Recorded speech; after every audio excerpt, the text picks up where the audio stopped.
আসসালামু আলাইকুম, আশা করি ভালো আছেন। অনেকদিন পরে নতুন একটা ভিডিও নিয়ে আপনাদের সামনে হাজির হয়েছি। আজকের ভিডিও টপিকস হচ্ছে ফায়ার রিজার্ভ ট্যাঙ্কে সুপারভাইজার এবং অ্যালার্ম সিস্টেম কেন জরুরি। আপনার বিল্ডিং এ ফায়ার রিজার্ভ ট্যাঙ্কে পানি আছে তো? না থাকলে কি আপনি সঙ্গে সঙ্গে জানবেন? এটাই হলো ফায়ার সুপারভাইজার এবং অ্যালার্ম সিস্টেমের আসল কাজ। ফায়ার রিজার্ভ ট্যাঙ্ক হলো সেই পানি যা আগুন লাগলে ফায়ার পাম্পের মাধ্যমে ব্যবহৃত হয়, কিন্তু যদি এই ট্যাঙ্কে পানি কমে যায় বা পাম্প কাজ না করে তাহলে আগুন নেভানো খুব কঠিন হয়ে পড়ে। এনএফপিএ এবং বিএনবিসির বিভিন্ন অধ্যায়ে বলা হয়েছে low water level supervisory alarm, pump failure signal এবং ভালভ টেম্পার সুইচ থাকা বাধ্যতামূলক। আর এই রেফারেন্সগুলো চ্যাপ্টার এবং সেকশন সহ আমার ইনবক্সে পেয়ে যাবেন। পরিশেষে সঠিকভাবে অ্যালার্ম সংযুক্ত না থাকলে আগুনের মুহূর্তে আপনি বুঝতেই পারবেন না যে ট্যাঙ্কি ফাঁকা।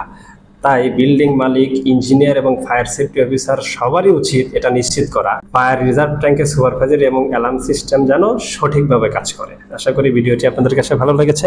Thank you.